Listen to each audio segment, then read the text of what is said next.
हरे जय जय राम जय जय राम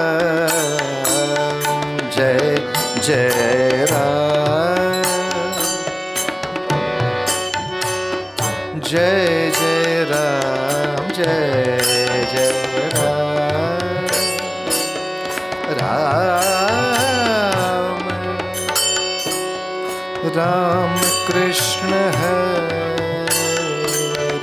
जय जय राम राम कृष्ण हरे जय जय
नवनीत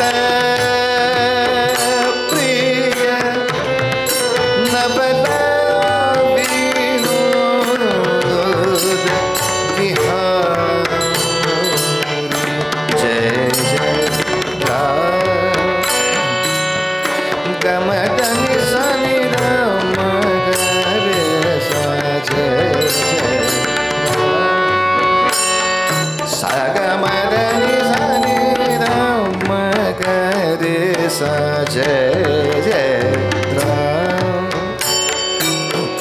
दुर्वासुनुत दुख विमोचक दुर्जन संगम हरि हरि हरि हरि हरि हरि जय जय राम राम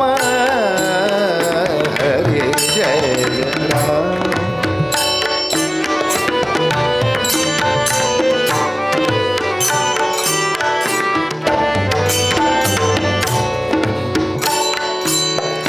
शरणागत दीना शरणी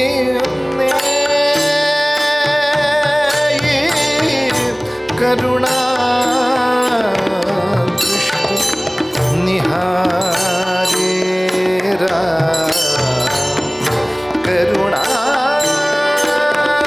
दृष्टि निहारे जय जय राम राम कृष्ण हरे जय जय राम जय जय राम जय राम जय जय राम जय जय राम जय जय राम जय जय राम जय जय राम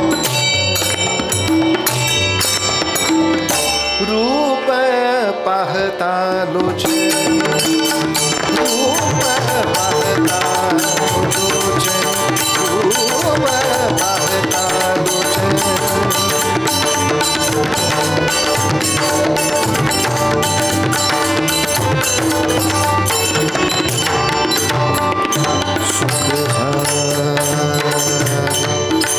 सुख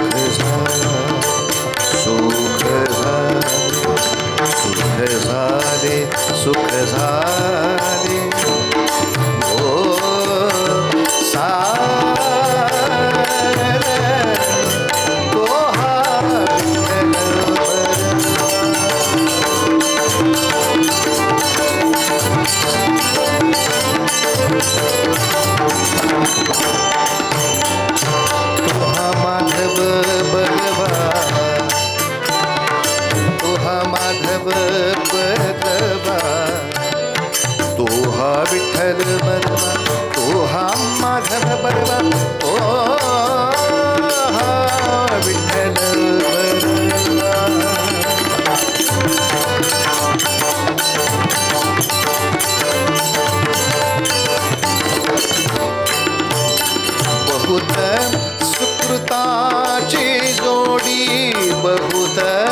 बाप रखो माँ देवी बरु तो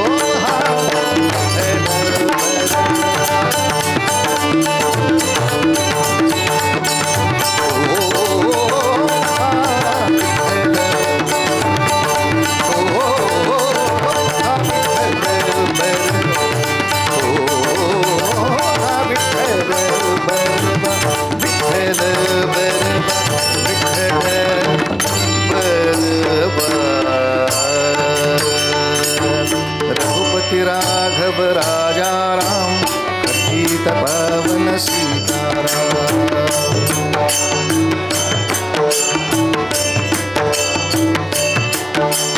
रघुपति राघव राजा राम पतित पावन सीताराम।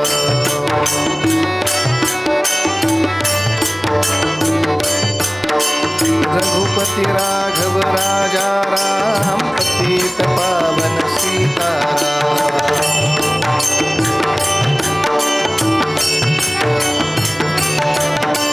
रघुपति राघव राजा राम पतित पावन सीताराम।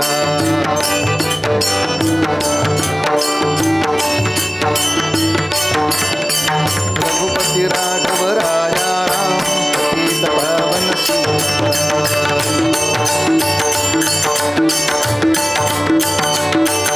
रघुपति राघव राजा राम पतित पावन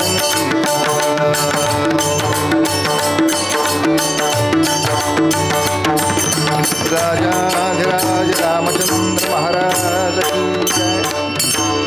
कुंडलीक वरदाहारि विठ्ठल श्री ज्ञानदेव तुकाराम पंढरीनाथ महाराज की जय। अवधूत चिंतन श्री गुरुदेव दत्त जय जय रघुवीर समर्थ। जयांसा जनी जन्मनामार्थ झाला जयाने सदा वासनामात केला। जयांच्या मुखी सर्वदा नाम कीर्ती नमस्कार त्या ब्रह्मचैतन्य मूर्ती सद्गुरुनाथ महाराज। मना श्रेष्ठ धारिष्ट्य जीवी धरावे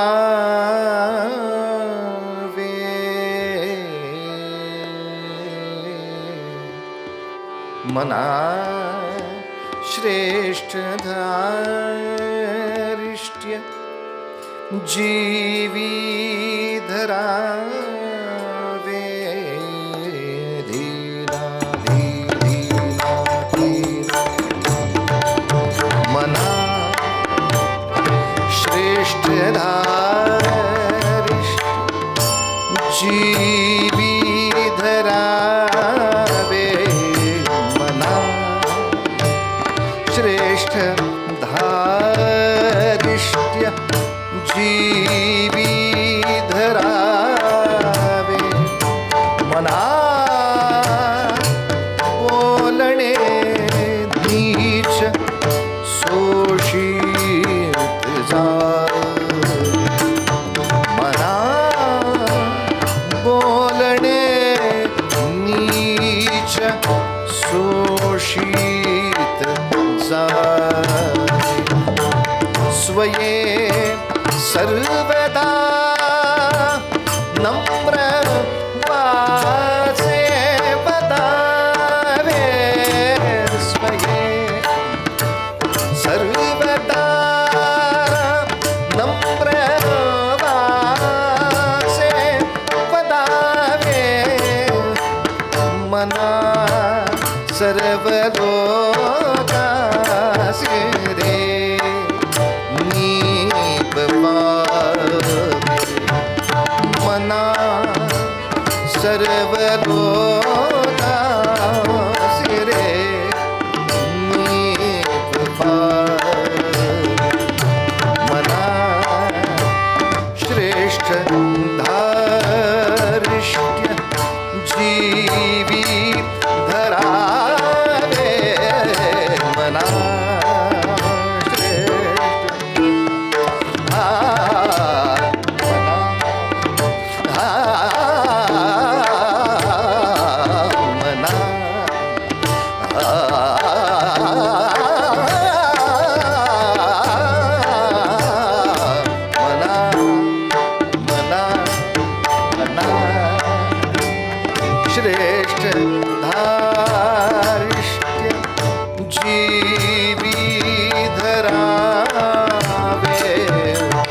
जय जय रघुवीर समर्थ।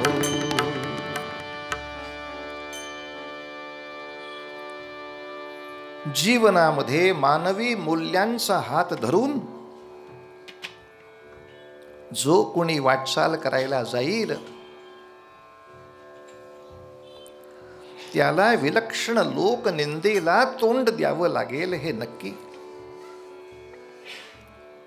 आणि असं लक्षात घेऊन मना सज्जना भक्तिपंथेची जावे असं मनाला समजावल्यानंतर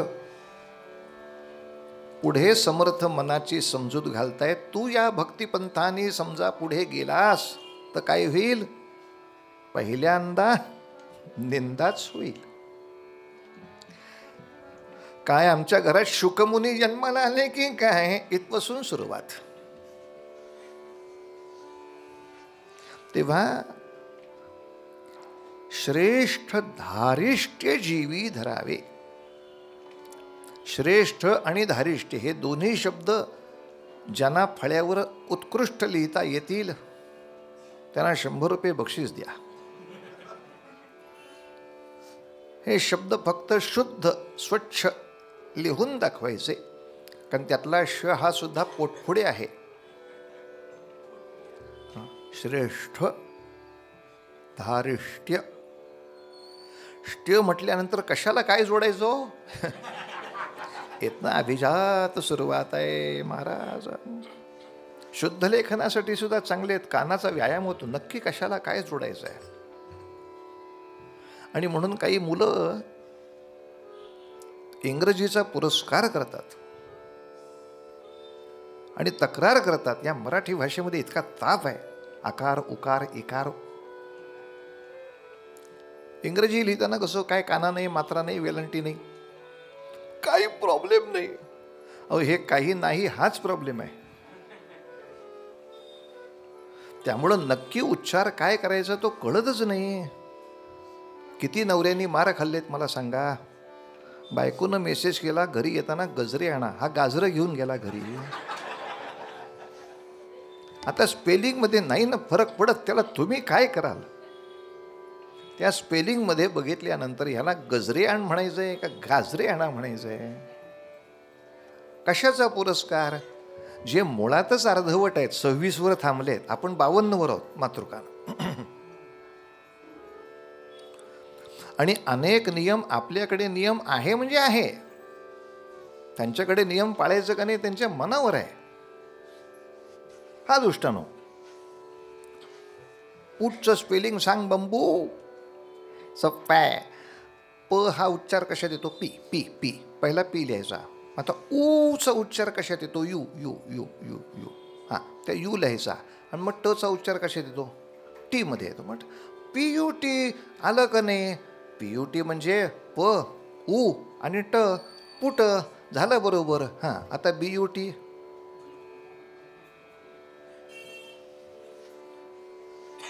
तुझ्या नियमाप्रमाणे हा बूट व्हायला पाहिजे ना। यू हा उकारासाठी आहे ना। नाही तिथे नाही बूट म्हणा, तिथे बटच म्हणायचं। का? उकार दिलाय ना। पण असं नाही करायचं। सायकॉलॉजीचं स्पेलिंग पी पासून सुरू होतं, उच्चार कुठे आहे? ओ यू आर पण आवरच आणि एच ओ यू आर पण आवरच। मग इतकी जिथे भागवा भागवीची गरज आहे त्या अर्धवटाला मेलेला मान जास्त जगात। आणि आपली एवढी सगळं, ज्या अक्षराचं वाचन केल्यानंतर दुसरा उच्चार होऊच शकत नाही, देवनागरी हा शब्दच त्यासाठी आहे। ते सगळे त्याच्यावर कृत संस्कार करूनच आलेली भाषा, लिपी। पण काय आनंदी आनंदगडे, धारिष्ट्य श्रेष्ठ वाट लागली सगळ्याची। आता श हाही उच्चार दुर्मिळ आहे, शच्या ऐवजी स म्हणतात। शिडी आहे का त्याच्याऐवजी विचारतात शिडी आहे का? म्हटलं कुठं चढायचं आहे? अहो चढायचं नाही, गाणं ऐकायचं आहे। त्याला शिडी कुठं म्हणतात? शिडी म्हणतात। तेच ते का? गणपती उत्सवामध्ये मी समजा त्या गणपतीच्या दुकानासमोर गेलो आणि म्हणालो, साडूचा गणपती द्या. मारेल का नाही मला धरून तो? म्हणलं तुमच्या साडूने कुठं माझ्याकडे बुक केला होता? असं काय करताय? बुक केला असो नसो, हे सगळे गणपती साडूचेच आहेत. मग शाडूचा आणि साडूचा याच्यात जो फरक आहे, तर मग ह्याच्याऐवजी हे चालेल हे का आपण आपल्या मनाला समर्थन करून घेतो? आहे ते मला म्हणता येत नाही ह्याचा कसला अहंकार? तेव्हा मनुष्यानं प्रगतीची आशा करावी, अज्ञानाची अहंकार करा. अलीकडं तो अज्ञानाचा फार मोठा अहंकार आहे की समोर दिसताना ए असं अक्षर दिसतंय, ए, पण उच्चार य करायचा. बरं, ए अक्षर तुम्हाला उच्चारता येत नाही, काय थापा मारता? अ आ इ ई उ ऊ ए पासूनच आपण शिकायला सुरुवात केली. कोणालाही हाक मारताना तुम्ही ए म्हणता. मग हे असताना एलच्या ऐवजी यल का?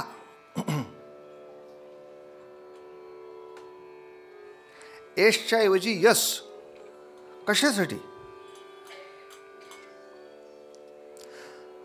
अक्षर वर्णमालेमध्ये ए दिसत असताना य म्हणा, हे कुठल्या बीएडच्या वर्षाला सुरू झालं? हा एकदा माहितीच्या अधिकाराखाली तपास केलाच पाहिजे की कधी त्या बीएड कॉलेजवरती असा माणूस आला की जो म्हणाला की ए दिसला की य म्हणत जा. हे कुणी शिकवलं? कुठल्या शिक्षण क्षेत्रामध्ये झालं? काय शिकलास? यम ये मारतो बिरतो का काय लोकांना आम्हाला घेऊन?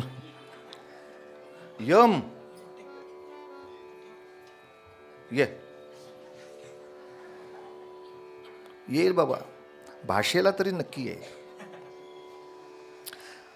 प्रयत्न करावा, प्रयत्न करावा. आपली ही भाषा शुद्ध करण्याचा, परिवारामध्ये जे ऐकण्यासारखे असतील त्यांची भाषा शुद्ध करण्याचा प्रयत्न करावा. सगळे ऐकणार नाहीत आपल्याला माहितीच आहे, आपण कालच बघितलंय. देवाचं दर्शन झालं म्हणून काही सगळे सुधारत नाहीत. सुधारला तर अर्जुन सुधारतो, दुर्योधनाचा धोंडा तसाच, तो काही सुधारू शकत नाही. ठीक आहे, मग आपण आपल्याकडनं पाणी टाकायचं नाही असं करू नये. जे उगवेल ते उगवेल. प्रयत्न करावा. धारिष्ट्य कशातून शब्द आला हा? तर धैर्य या शब्दातून आला. तेव्हा कोणतंही युद्ध करायचं असेल तर त्याला दोन गोष्टी लागतात, शौर्य आणि धैर्य. काय फरक आहे शौर्य आणि धैर्याच्या मध्ये? शत्रूवर आघात करण्यासाठी आवश्यक आहे ते शौर्य, आणि त्याचा आघात पचवण्यासाठी आहे ते धैर्य. पांडुरंग हरी वासुदेव हरी, पांडुरंग हरी वासुदेव. त्यामुळे समर्थ म्हणतायत की अध्यात्म मार्गामध्ये वाटचाल सुरू केल्यावर आत्ता कोणावर आपल्याला आघात करायचा नाहीये. त्यामुळे शौर्याबद्दल आता नको बोलूया, पण धैर्य पाहिजे. मना श्रेष्ठ धारिष्ट्य जीवी धरावे, मना बोलणे नीच. आई आई आई, काय शब्द वापरलाय! म्हणजे माणसं तुम्ही चांगलं वागताय म्हटल्यानंतर किती खालच्या पातळीला बोलतील तुम्ही मोजू शकत नाही, इतकी घाणेरडे बोलणार आहेत. पण तुला जर प्रगती करायची असेल तर हे नीच शोषित जावे. त्यामुळे आपल्या कीर्तनाला कोणत्याही कथा वर्ज्य नाहीत. पंचतंत्रापासून ते पुराणापर्यंत काही सांगा, अशी छान कथा आहे. बेडूक होता, बेडूक बागेत गेला. त्या बागेत त्यांनी बघितला असा एक लोखंडी मनोरा आहे आणि त्याच्यावरती मुलं पटापट चढतायत, उड्या मारतायत. अरे वा, असा मनोरा बेडकांसाठी का नाही? आलं डोक्यात. बायकोला सांगितलं आपण उद्यापासून प्रयत्न करूया. चांगल्या चांगल्या लोकांनी भंगारामध्ये टाकून दिलेल्या सळया त्या एकत्र करून त्याचा बरोबर मनोरा करून सगळ्या बेडकांमध्ये जाहिरात पण केली. मनोरा शिखर सर करणे अभ्यास वर्ग. 15 दिवसाचा कोर्स, नंतर परीक्षा, बक्षीस. एकेका बेडकाला एक एक माशी. आता तो काय खाणार दुसरं ते, त्याला बक्षीस काय आईस्क्रीम सांगणार आपण, बक्षीस. मग सगळी बेडकांची मुलं आपली प्रॅक्टिस करतायत. आज 15 दिवस झालेले आहेत. आले सगळ्यांचे पालक बघायला आले आपली मुलं काही शिकली आहेत. आणि जशा सगळ्यांनी वर उड्या मारायला सुरुवात केली, पालक किंचाळू लागले, कारण त्यांना हे बघायची सवयच नाही. आपली लेकरं एवढ्या उंचावर असतात. किंचाळीचा सामनाच सुरू. अरे वरती नको जाऊ, पडशील, नाक फुटेल, डोळे फुटतील, टाळकं फुटेल, असं आईच ओरडते म्हटल्यानंतर ते मधनच खाली उडी मारायचं. आई नको जाऊ म्हणली. बरेच जण उडी मारून खाली आले. ज्याने मनोरा केला होता त्याचा पोरगा मात्र शेवटपर्यंत पोचला. तो खाली उतरल्यावर चलो बक्षीस समारंभ. सगळे म्हणले पार्सॅलिटी आहे, तुमचा मुलगा आहे म्हणून. अहो माझा मुलगा नाही, तुमच्या डोळे देखतच तो वरपर्यंत गेला ना. काय खोटी शिडी थोडी दिली मी तुम्हाला, तुमच्या डोळ्या देखतच झालं सगळं व्हायचं ते. म्हणले आम्ही एवढे किंचाळत होतो, आम्ही एवढे ओरडत होतो. हो, मग तुमच्या मुलांनी उडी का नाही मारली खाली, तो कसा काय जिंकला? आणि याचं उत्तर पंचतंत्रात बेडूक सांगतो, तो जिंकला कारण तो बाहेर आहे.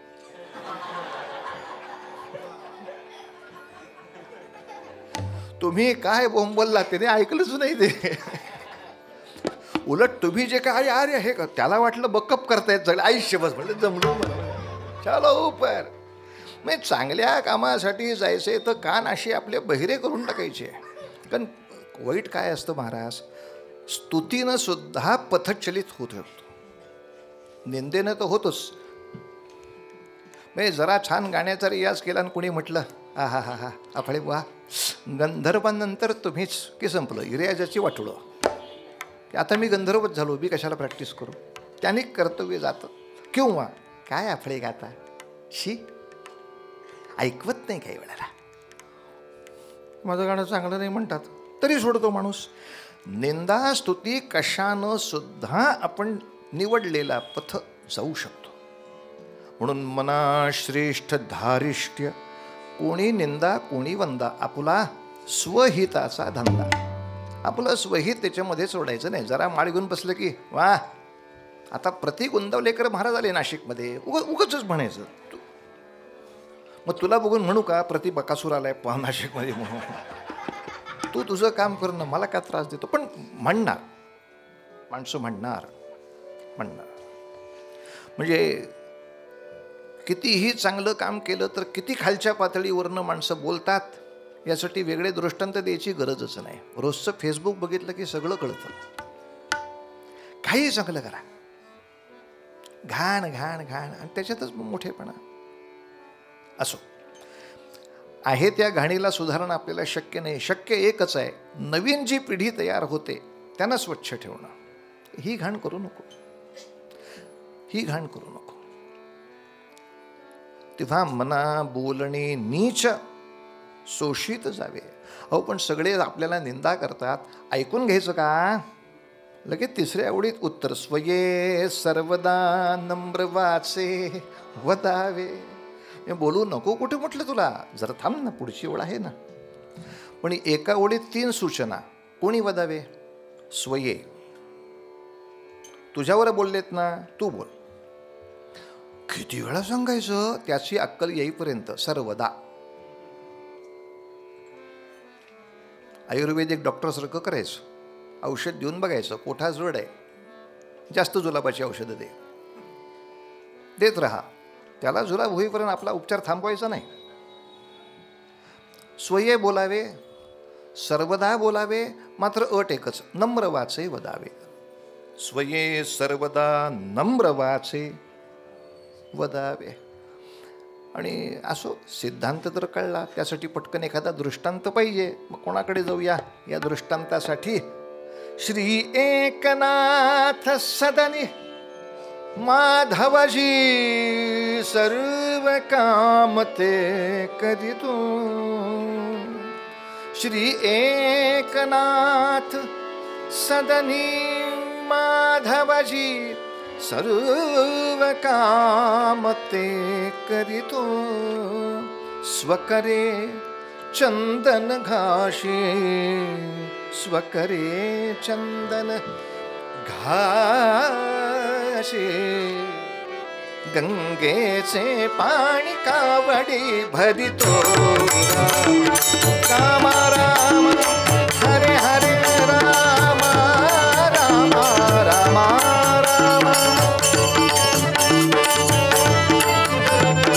राम राम हरे हरे राम रे राम राम राम राम राम हरे हरे राम राम राम सीतापते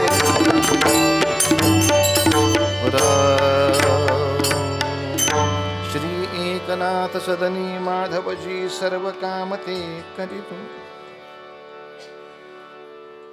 एकनाथ महाराजांची पैठणमध्ये आणि एकूणच महाराष्ट्रामध्ये दिगंत कीर्ती. त्यामुळं कीर्ती आहे म्हणजे निंदक आहेतच. तुम्हाला कीर्ती आहे आणि तुम्हाला शिव्या घालणारे कुणी नाहीत. शक्य आहे काय? साईड इफेक्ट आहे तो कीर्तीचा.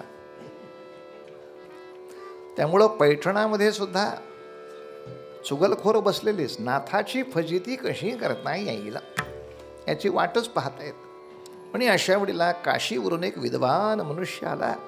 एकटा नाही आला, त्याच्याबरोबर 2 पालख्या आल्या आणि हा तिसऱ्या पालखीत. स्वागत वगैरे झालं. आपण कोण, तुम्ही कोण, आम्ही कोण, सगळी नावं गावं माहिती झाली. म्हणजे 3 पालख्या एकट्यासाठी. या 2 पालख्यांमध्ये फक्त शरणपत्र आहेत. मी प्रत्येक गावात जातो, वादंगासाठी विद्वानाला बोलवतो, त्याला हरवतो, तो शरणपत्र लिहून देतो. अशा किती गावाची शरणपत्र मोजू नका. 2 पालख्या भरल्या आहेत. शरणपत्र. मला पैठणात पण असं एक शरणपत्र पाहिजेलं आहे का कोणी विद्वान? आई सगळ्यांना अगदी आनंदाच्या उकळ्या फुटल्या. नाथाची मजा करायला मिळाला रे, मिळाला बाकासूर कोणतरी. झालं. धर्मसभे पुढे ठराव मांडला गेला. पैठणामध्ये विद्वान कमी नव्हते, पण सगळ्यांची इच्छा नाथांची गंमत करू. नाथांना निरोप. उद्या धर्मसभेमध्ये वाद. बरं, तुम्हाला करायचं आहे? आई ग, मला करायचं आहे. अवघड आहे. आले. दुसऱ्या दिवशी सकाळी छान गोदेचं स्नान, संध्या, सर्व काही अनेक पूर्ण केलं. लाल चुटूक पगडी, साधी बाराबंदी, करवत काठी, धोतर, छोटं उपरणं. उगाच वादासाठी जायचे म्हणजे समर्थकांना घेऊन जायचं आणि 4-5 मीडिया फोटोग्राफर माझे DP टेकत राहा. आपल्याला काय फेसबुक स्टोरी करायची नाही का? काय करायचं? काय आले. सगळ्या विद्वत सभेला वंदन केलं. गुरुभ्यो नमो नमः. बसले आसनावर. म्हणले मी हा कार्यक्रम सुरू करूया, पण मला फक्त सांगा मी काय करायचं आहे. काय करायचं आहे काय ते विद्वानांनीच सांगितलं. नाथा, मी असं ऐकून आहे तू इथला काहीतरी बराच विद्वान आहेस. असं करायचं, तू एखादा सिद्धांत सांगायचा, त्याला प्रमाण द्यायचीस ग्रंथातली. हो. आणि तो कसा खोटा आहे हे मी सिद्ध करायचं. याला म्हणायचं वाद. मग मी एखादा सिद्धांत मांडणार, मग मी मांडलेलं कसं खोटं आहे तू सिद्ध करायचं. कळलं? 4-5 तास तरी हा टॉक शो चालला पाहिजे. पहिल्या 10 मिनिटात मिटवायचं नाही. आपल्याला TRP महत्त्वाचा आहे. निकाल लागला नाही पाहिजे. बडबड चालू पाहिजे. बरं, म्हणजे मी जे म्हणेन ते खोटं आहे हे तुम्ही सिद्ध करायचं. बरं, तुम्ही जे म्हणणार ते खोटं आहे असं मी सिद्ध करायचं. जा.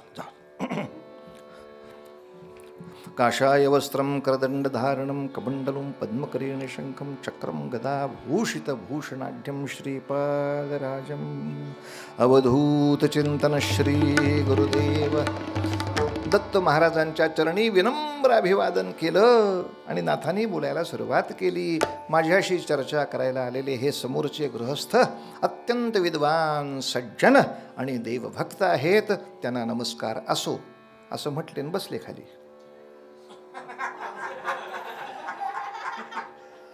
हे काय, मी सिद्धांत सांगितला ना, हे गृहस्थ सज्जन आहेत, विद्वान आहेत आणि देवभक्त आहेत, असं मी 3 सिद्धांत दिले. हे खोटे ते त्यांनी सिद्ध करायचे. आता मी त्यांनी सिद्ध करावं की ते विद्वान नाहीत म्हणून, त्यांनी सिद्ध करायचं ते सज्जन नाहीत, ते देवभक्त. मला तुम्ही एवढंच सांगितलं होतं ना की तू सिद्धांत सांग काहीतरी. हे माझ्याशी चर्चा करायला आलेले गृहस्थ अतिशय विद्वान आहेत, अतिशय सज्जन आणि अतिशय देवभक्त आहेत. माझा सिद्धांत संपला, मी बसलो. आता तुम्ही सिद्ध करा हे सगळं खोटं आहे म्हणून. तो शास्त्री असा पेटला. अरे नाथ्या, काय पद्धतीवर आहेत वाद करायची, असं नाही बोलायचं, मग काहीतरी वाईट साईड बोलायचं. विद्वान ज्यांनी आयुष्यभर माझं वाईट केलं त्यांच्याही बद्दल कधी वाईट बोललो नाही. तुमची माझी पहिली भेट, कशाला कोणाबद्दल काय वाईट बोलू. भगवंतानी एवढं चांगलं मुख दिलं आहे, एवढी चांगली बुद्धी दिली आहे, ती दुसऱ्याच्या वाईटासाठी का वापरावं. या विद्वत्तेच्या जोरावर जमेल तेवढं लोकांना चांगलं सांगावं, लोकांचं प्रबोधन करावं, आपल्यासारखी चांगली माणसं निर्माण करावीत. दुसऱ्यांना केवळ शरण आणत बसण्यामध्ये काय गंमत आहे. तो तुमचा दास होईल, पण तुम्ही आपणा सारखे करीत तात्काळ या नियमाने तुम्ही तुमच्यासारखे कुणीच करणार नाही, पण तुम्हाला विजय पाहिजे. ती नाथांच्या हृदयातली अपार करुणा पाहून विरघळून गेला बिचारा की नाथा आतापर्यंत विद्येचा खरंच खूप चुकीचा उपयोग केला.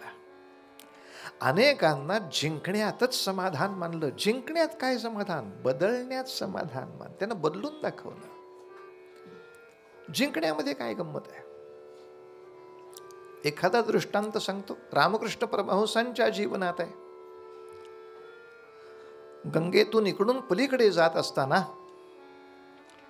नावेतल्या लोकांनी खूप टिंगलटवाडी केली. पागल पुजारी, वेडा पुजारी. म्हणजे रामकृष्ण परमहंसांची चाललेली टिंगल देवीला सहन नाही झाली.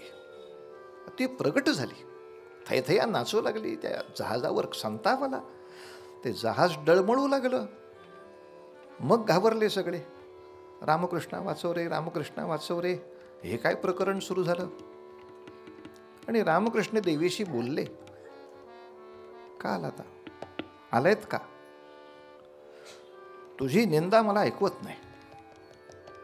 मी ही नाव आत्ताच्या आत्ता बुडवून टाकते, सगळ्यांना बुडवते, तुला घेऊन जाईल. रामकृष्ण म्हणाले, नाव उलटी करायची पाण्यात, यासाठी तुम्ही कशाला हवा, तुम्ही कशाला हव्या. एखादा देवमासाही करू शकतो हे, एखादी मगर सुसर करू शकते, एखाद्या शेपटीच्या फटक्याने सुद्धा ती अख्खी होडी उलटी करेल. बरं सुदैवाने मला पोहता येतं, मी जगू शकेन. नाव उलटी करायची, ह्यांना बुडवायचं आणि मला वाचवायचं, यासाठी तुमची काय गरज आहे, हाच प्रश्न आहे माझा. रामकृष्ण देवीला सांगतात, नाव उलटी करण्यासाठी तुमची काय गरज आहे. जर शक्ती दाखवायचीच असेल, यांची बुद्धी उलटी करा ना. पांडुरंग हरी वासुदेव हरी. हजारो माणसांची बुद्धी सद्बुद्धी करणं, यासाठी मोठी शक्ती लागेल. नाव उलटी करायला किती ताकद लागते. आणि एवढ्या छोट्या कामासाठी तुम्ही कशाला खर्च करता स्वतः. अर्थात रामकृष्णाने ते पुढच्या जीवनात करून दाखवलं. समोरच्याच्या बुद्धीतून पालट करणे, यासाठी स्वये सर्वदा नम्र वाचे वदावे. समर्थाने फार महत्त्वाचं सांगितलं आहे. आक्षेप आला तर गप्प बसण्याने तो स्वीकारल्यासारखं होतं. बऱ्याच माणसांचं हे नेहमीच आपण दुर्लक्ष करावं, आपण कशाला त्याला तोंड द्यावं. ते तोंड जर नाही दिलं तर हा आक्षेप तुम्हाला मान्य आहे असं धरलं जातं. म्हणून फेडावे नाना आक्षेप, नम्र भाषेत का होईना तुम्ही किमान हा नाकारला तरी पाहिजे. कायद्याच्या भाषेत कोणी जर मला असं परिपत्रक काढलं, आपळेबुवा चोर आहे, आणि आपळेबुवाने जर उत्तर दिलं नाही तर कोर्ट समजतं आपळेबुवा चोर आहे हे याचं म्हणणं आपळेबुवांना मान्य आहे. तेव्हा दुर्लक्ष केल्यामुळे न्यायव्यवस्था बिघडते.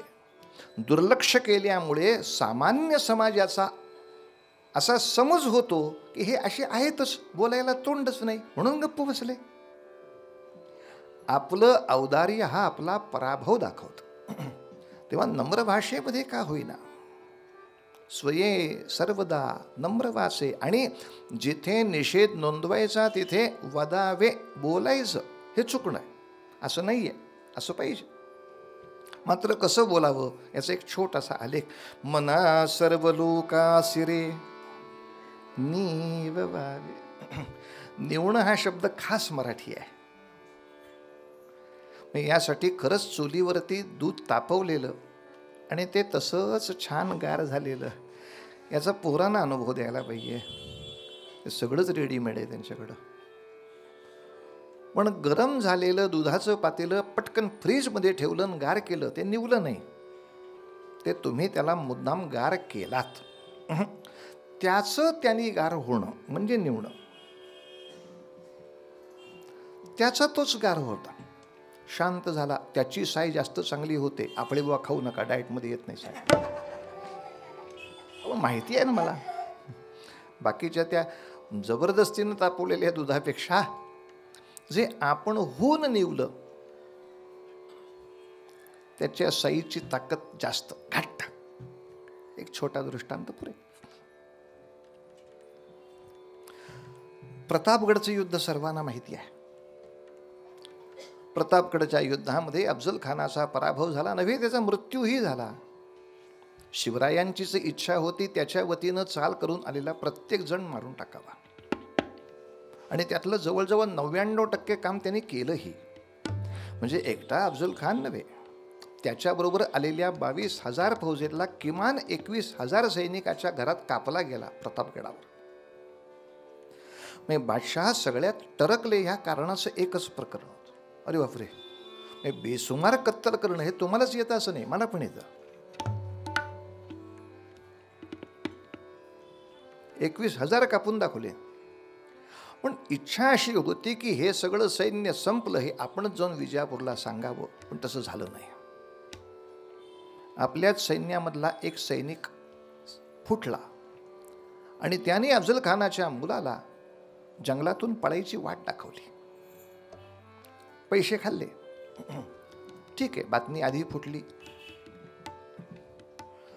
आणि दुर्दैवाने शिवाजी महाराजांच्यावर ज्यांचं प्रचंड वजन असे सरदार कान्होजी जेधे. कान्होजी जेध्यांचं वय 60 होतं. ते शहाजी महाराजांचे मित्र, म्हणजे शिवाजीराजांच्या वडिलांचे मित्र. अफजल खानाने जेव्हा सगळ्यांना दमदाटी केली होती, सगळे माझ्या सैन्यात या, तेव्हा ते पत्र घेऊन कान्होजी पहिल्यांदा शिवाजीराजांकडे गेले होते. हे पत्र आलंय पण मी जाणार नाही आहे, माझी 5 मुलं घेऊन मी इथं उभा आहे युद्धाला, तू सांग तिथे लढतो. निम्म्याच्या वर सैन्याचा दळभार त्यांनी जमा केलेला कान्होजींनी. या फेतूर असलेल्या खंडोजीनं कान्होजीचा वशिला लावला आणि कान्होजींकडनं शिवाजी राजाला सांगितलं की मला येऊ दे दरबारात परत. कान्होजींना काही बोलता येत नाही. राजांची संमती मिळाली, रोज हा येड्या दरबारात येऊ लागला. आणि एके दिवशी हा पुढे आला, म्हणतो महाराज एक बातमी सांगू का? सांगा. औरंगजेबाचा मामा शाहिस्ते खान आपल्या हिंदवी स्वराज्याकडे येतोय. केव्हा कळली बातमी तुम्हाला? नाही, झाला आठवडा आणि तुम्ही आता सांगताय. बरं ठीक आहे, पुढे. नाही, शाहिस्ते खान येतो हे महत्वाचं नाही, कान्होजी जेध्यांचा आणि त्यांचा पत्रव्यवहार सुरू झालाय. ज्याच्या वशिलेनं हे आलं होतं त्याच्याबद्दलच बोलायला सुरुवात केली. शिवाजी महाराजांनी ताबडतोब नेताजी पालकरला बोलवला. याला पहिला पकडा, याचा उजवा हात तोडायचा, डावा पाय तोडायचा आणि सरकारी खर्चानं कुबडी देशानं बाहेर पाठवायचा. तोडायचा म्हणजे तोडायचा. हात तुटला, पाय तुटला. राजाला पक्क माहिती याच्या पुढं काय होणार. त्याचा हात पाय तुटल्यावर पहिलं कान्होजीकडे ओरडत गेला की महाराजांना तुमची किंमत नाही. तुम्ही प्रतापगडासाठी एवढं केलं, महाराजांनी तुमचा शब्द मोडला. आणि खरंच दुसऱ्या दिवशीच्या भर दरबारामध्ये कान्होजी काका आले. असे संतापले होते, असे संतापले. महाराज, आमची काय मुलाईजा राहिली. आमच्या सेवेचं हे फळ. त्यांचं वय 60, राजांचं वय 28. राजे उतरले सिंहासनावरनं, हात जोडले. कान्होजी काका, फितुरी केल्याबद्दल मी खंडोजीला जीवे मानणार होतो. तुम्ही शब्द टाकलात म्हणून जिवंत ठेवला. आणि सगळ्या दरबाराला विचारा, हा खंडो तुम्ही फितूर आहात अशी चुगली माझ्याकडे करत होता. माझ्या जागी हलक्या कानाचा दुसरा कोणी असतं तर तुम्हाला तुरुंगात टाकला असतात. मला माहितीये तुम्ही काय आहात. आणि एक महत्वाचा प्रश्न कान्होजी काका, कशाला करायचं स्वराज्य? कशाला करायचं? आदिलशहापेक्षा जास्त पगार मिळेल म्हणून स्वराज्य करायचं? निजामशहापेक्षा जास्त सुविधा मिळतील म्हणून करायचं? आता कान्होजी काका स्वतःच बोलू लागले, असं कसं? अरे या महाराष्ट्रामध्ये देवाचं राज्य झालं पाहिजे, संताचं राज्य झालं पाहिजे, न्यायाचं राज्य झालं पाहिजे, मानवतेचं राज्य झालं पाहिजे म्हणून करायचं. काही का असे ना, पगाराकडं कोण बघताय? आम्ही तर जागीर वाहून टाकली. राजे म्हणतात, मग कान्होजी काका, शत्रू आला की पैसे खायचे, फितुरी करायची. शत्रू गेला की मोठ्या माणसाचे वशिले लावून पुन्हा मंत्रिमंडळात बसायचं. ही जर प्रथा पडली तर तुम्ही ज्या स्वराज्यासाठी मरायला तयार आहात ते स्वराज्य होईल का? न्यायाचं राज्य येईल? मानवतेचं राज्य होईल? सगळ्यांना काय रामबाण सगळा मार्ग सापडेल? शत्रू आला, खा पैसे, शत्रू गेला, या परत मंत्रिमंडळात. यांनी न्यायाचं राज्य होतं का? कान्होजी काका, मला राजा व्हायची तिळमात्र इच्छा नाही. मी अन्याय बघून हा तलवारीचा विषय घेतला. या सिंहासनावर तुम्हाला बसवतो, तुम्ही सांगा. मी चुकलो असेल इथं शिरच्छेद करा माझा, इथं शिरच्छेद करा. पण खंडोला शिक्षा व्हायला नको होती. 28 वर्षाचं लेकरू बोलतंय आणि 60 वर्षाचा म्हातारा ऐकतोय. म्हणा सर्व लोक असे रे, असे शांत झाले महाराज. खाली बसले, पटकन गुडघ्यावर सगळ्या दरबारा देखत जमिनीवर डोकं टेकून नमस्कार केला शिवाजी राजाला. एवढा मोठा म्हातारा माणूस आपल्याला नमस्कार करतो. कसं तरी झालं हृदयात. पटकन पुढे गेले, हाताला धरून उठवलं. काका काय येण्यासारखं करता? मला कुठला नमस्कार करता? नाही रे बाबा, नाही नाही, आतापर्यंत फक्त ऐकलं होतं, आज प्रत्यक्ष पाहिलं. काय ऐकलं होतं? काय पाहिलं? ऐकलं होतं माणसं चुकत्यात, देव कधी चुकत नाही. ऐकलं होतं. तसं झालं राजा. आम्ही माणसं, आम्ही अडकलो, आमच्या जातीत अडकलो, आपल्या प्रांतात अडकलो. खंडोजी आपला माणूस, जाऊ दे, तू देवाचा अंश.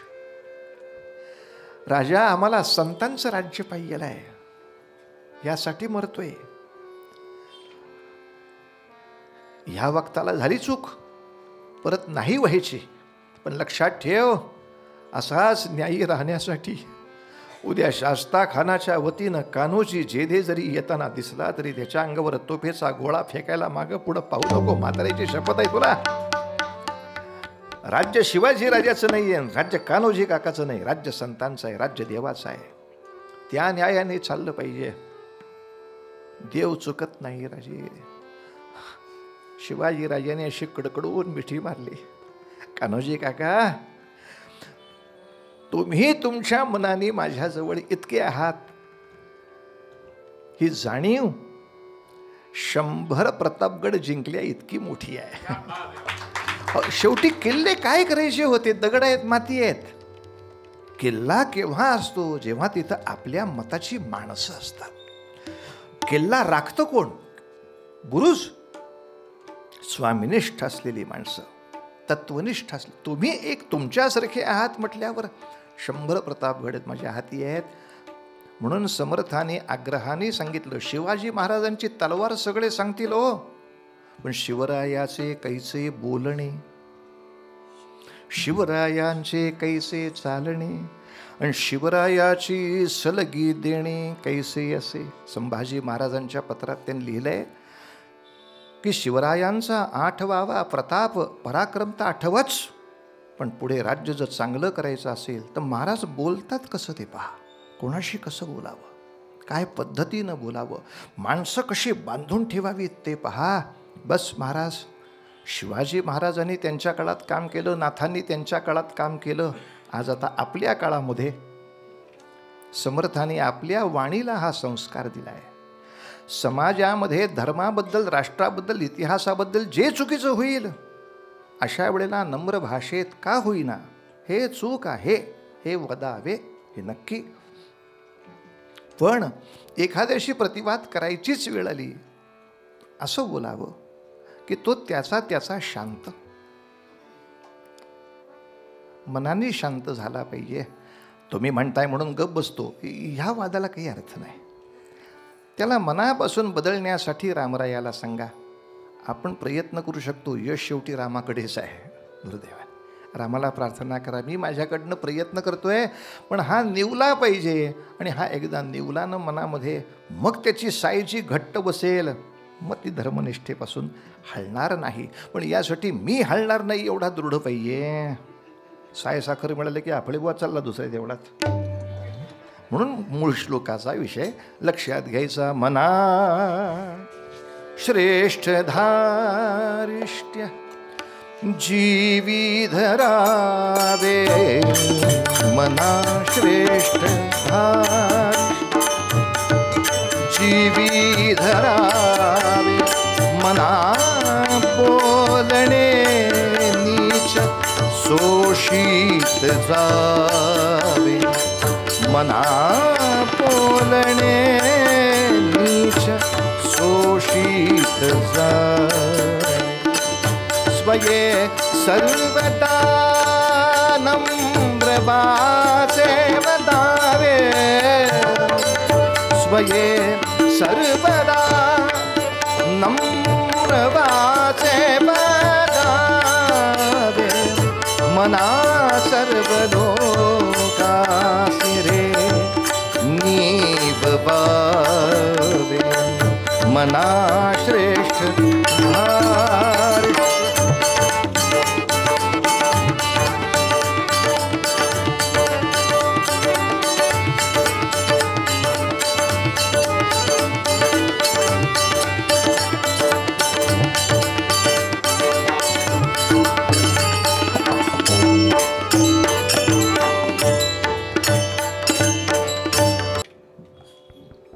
रघुपति राघव राजा राम, पतित पावन सीताराम.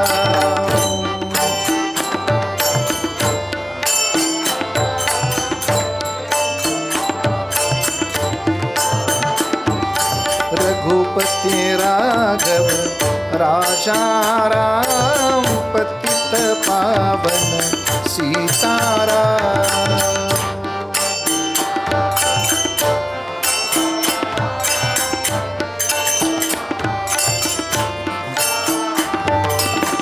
रघुपति राघव राजा राम पतित पावन सीताराम।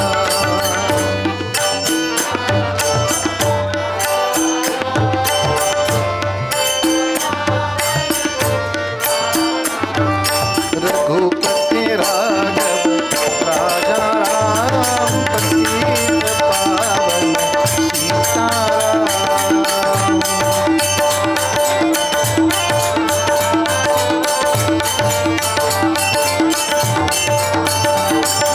रघुपति राघव राजा राम पतित पावन सीताराम।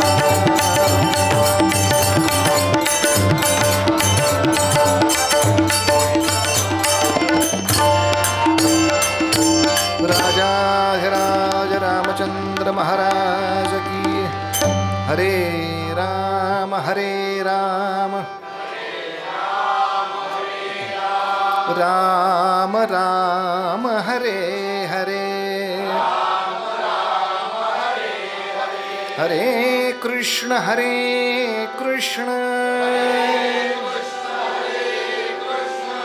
कृष्ण कृष्ण हरे हरे। गोपाल कृष्ण।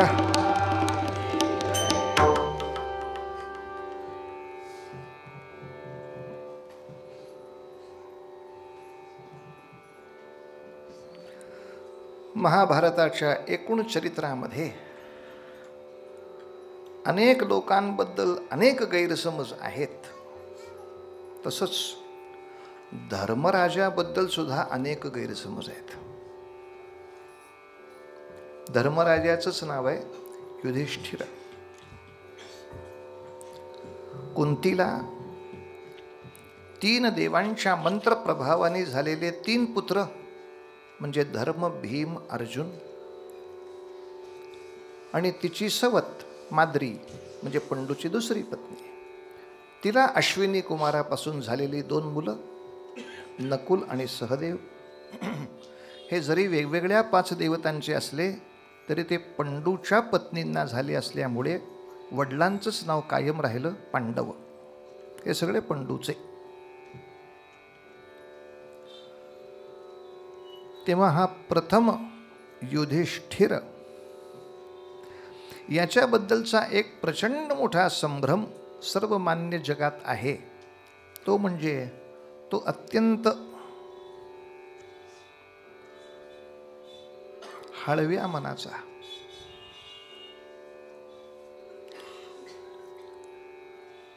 असा भोळा भाबडा दीनवाणा बिचारा. तर हे सगळे समज, हे गैरसमज किती आहेत हे त्याच्या नावातच सिद्ध होणार आहे. त्याचं नावच मुळात युधिष्ठिर आहे, म्हणजे युद्धात स्थिर राहणारा.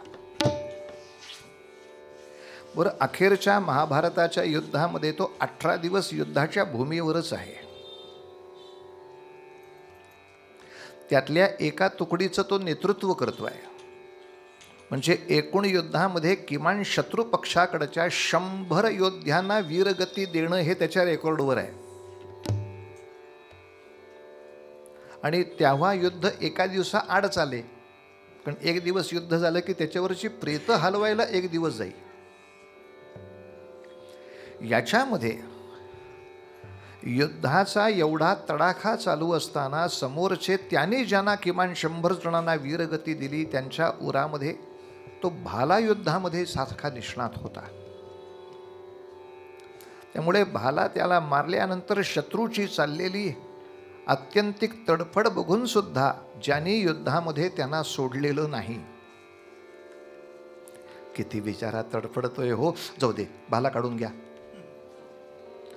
भाला काढून घ्या वगैरे काही नाही. 100 वीरांना वीरगती देणारे धर्मराजे आहेत. 18 दिवस सगळीकडे रक्तपाताचा उच्चांक झालेला होता. तलवारीचे घाव, गदेचे घाव, सगळ्यांच्या आरोळ्या, किंकाळ्या, घोडे जखमी होत आहेत, हत्ती जखमी होत आहेत, रक्तामांसाचा चिखल चालू आहे. या सगळ्या चिखलामुळे जाऊ दे आता युद्ध थांबवूया उद्या असं कुठेही न म्हणता हे सगळे संपेपर्यंत चालू ठेवायचं आहे. याबद्दल ज्याच्या मनामध्ये काहीही शंका नाही असा स्थिर युधिष्ठिर आहे तो युद्धामध्ये स्थिर आहे. अत्यंत पिळदार शरीराचा हा मनुष्य होता. हा भाला युद्धामध्ये अत्यंतिक निष्णात होता. आणि जसं मी काल दुर्योधनाच्या नेतृत्वाबद्दल सांगितलं तसंच धर्मराज हे एक विलक्षण नेतृत्व होतं की कित्येक वेळेला या मागच्या 4 पांडवांमध्ये सुद्धा मतभेद असायचे, पण धर्मराजाचा शब्द कुणी टाळू नाही शकणार. मग ते भले अन्यायाचं असलं तरी ऐकतील. धर्माने सांगितलं ना, पुढे बोलायचं नाही. इतकं या 5 जणांवर, या 4 जणांवर एक विलक्षण नेतृत्व आहे. पहिल्या गैरसमजाबद्दल आपण बोललो. आता दुसरा, द्रोणाचार्यांचा प्रसंग येईपर्यंत तो कधीच असं खोटं बोलला नाही. आता सांगतो प्रसंग.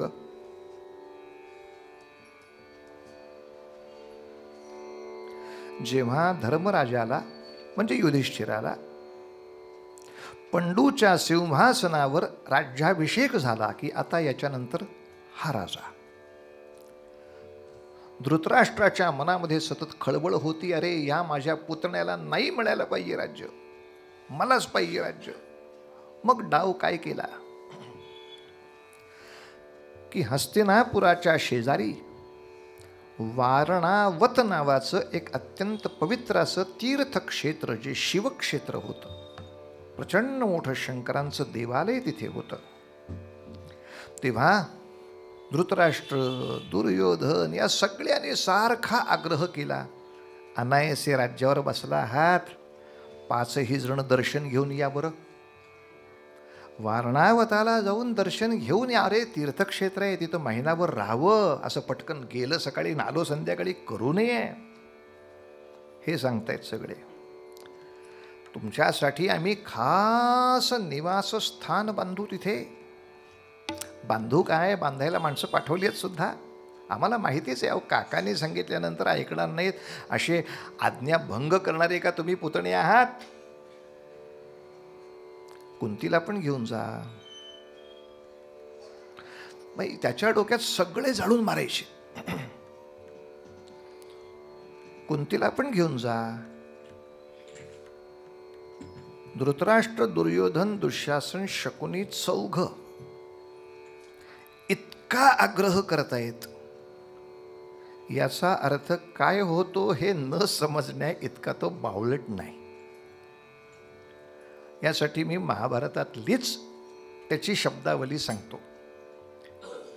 ते जेव्हा निघाले वारणावताकडे तेव्हा फक्त विदुर त्यांना भेटले आणि विदुर म्हणाले,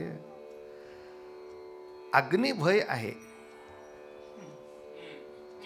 कारण ते जे निवासस्थान केलं होतं त्या प्रत्येक विटांमध्ये लाख ठेवलेली होती, लाक्षागृह, पटकन जळून जाईल असं. अग्निभय आहे. आणि व्यासांच्या महाभारतात स्वच्छ आहे. धर्मराज विदुराला पण म्हणालेत, मला कल्पना आहे. हे एवढ्या आग्रहाने आम्हाला जे काही यात्रेला पाठवत आहेत याच्या मागे काय असतं? मनुष्य केव्हा इतका आग्रह करतो, केव्हा असा गुडगुड बोलतो? हे राज्यशास्त्रामध्ये द्रोणाचार्यांच्या आपल्या 12 वर्षाच्या कोर्समध्ये सगळं शिकून झाले. परीक्षा गेल्यानंतर आता मला त्यातलं काही आठवत नाही. इतका शहाणा नाही मी, मला सगळं आठवतंय.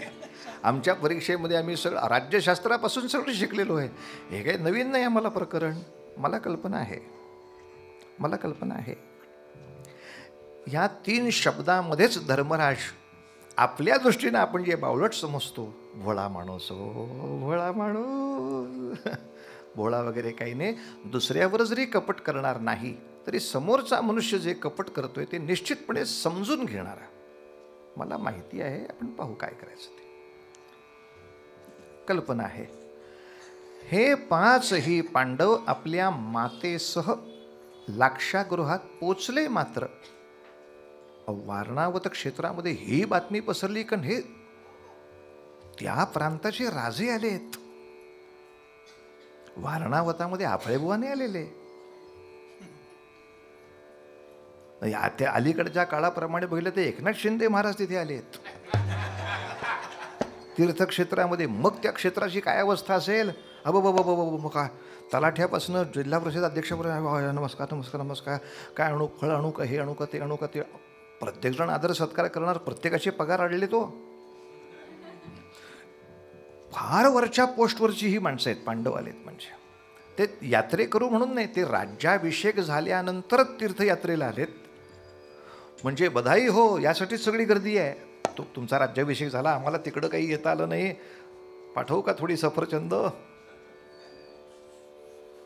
फळे आहेत का तुमच्याबरोबर? आहेत, मग चांगलं आहे.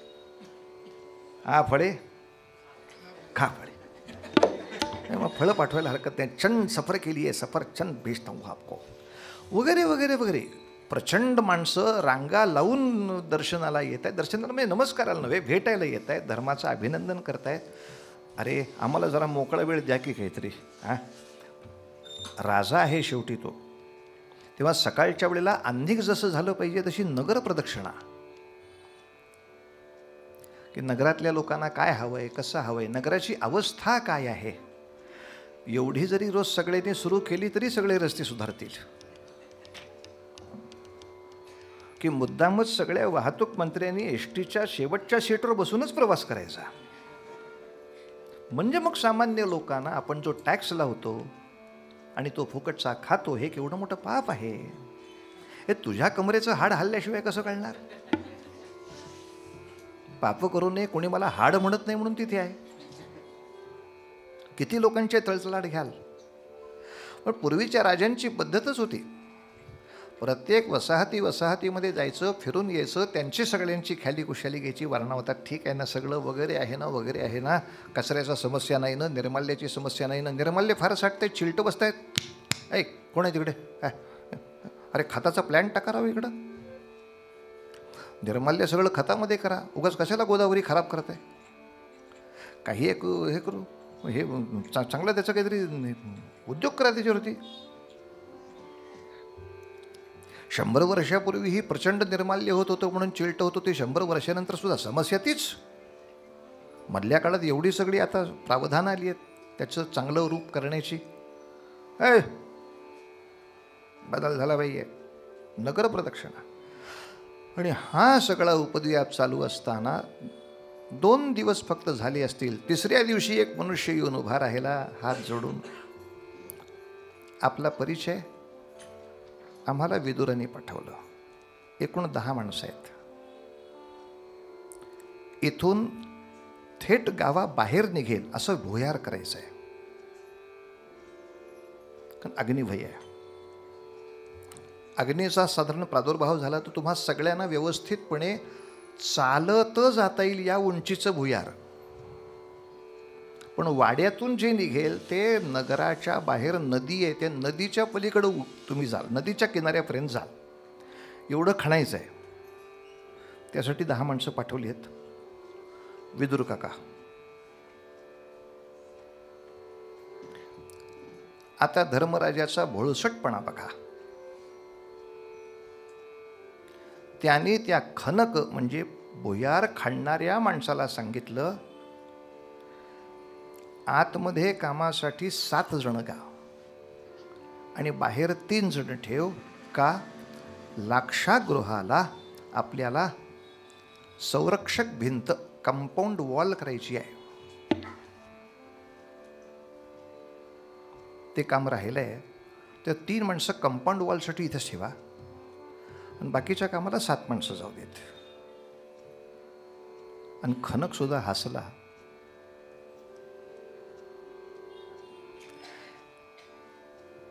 यातला शहाणपणा जर समजला तरच राजकारण कळेल.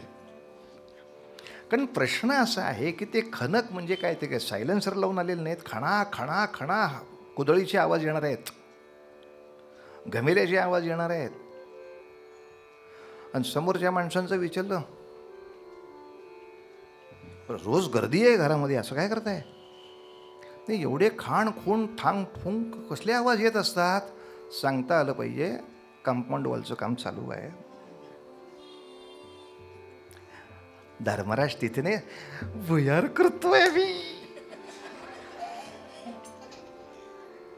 एवढा तर तो नक्की बघत नाही तिथे. ते भुयार खणून होईपर्यंत धर्मराजाने चेहऱ्यावर असा काही भाव ठेवलेला आहे की जणू काही माझ्या घरात काही वेगळं चाललेलं नाही. काय ते सारखे तुमच्या घरात ना ते टांग ठुंग खांग खून आवाज येत असतो. काय चाललंय काय?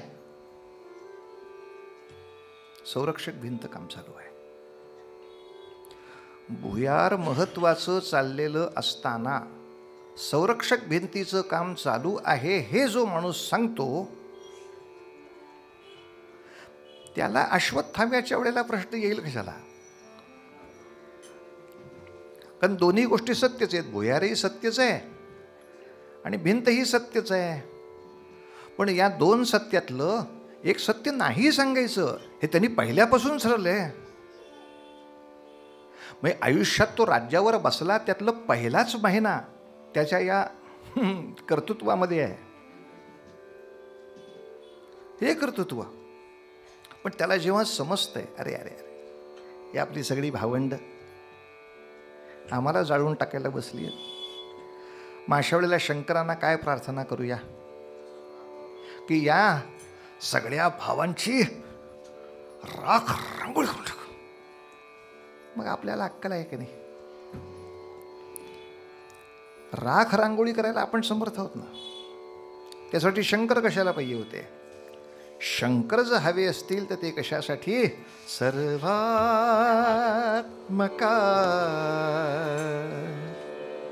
सर्वेश्वरा सर्वात्मका सर्वेश्वरा सर्वात्मका सर्वेश्वरा गंगाधरा शिव सुंदरा गंगाधरा शिव सुंदरा जे जे जगी जगते तया जे जे जगी जगते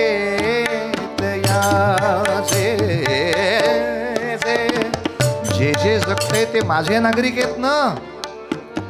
कोणी का असे ना. जे जे जगी जगते तया माझे म्हणा करुणा करा माझे म्हणा करुणा करा सर्वात्मका सर्वेश्वरा सर्वात्मका सर्वे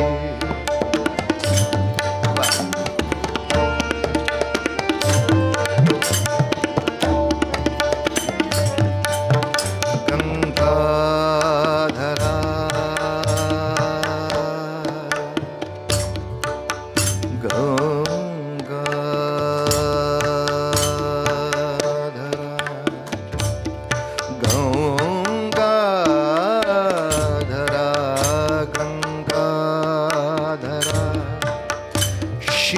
शिवसुंदरा गंगाधरा शिवसुंदरा गंगाधरा शिवसुंदरा जे जे जगी जगते दया जे जे जगी जगते तया जे जे जगी जगते तया जे जे जगी जगते तया माझे म्हणा करुणा करा माझे म्हणा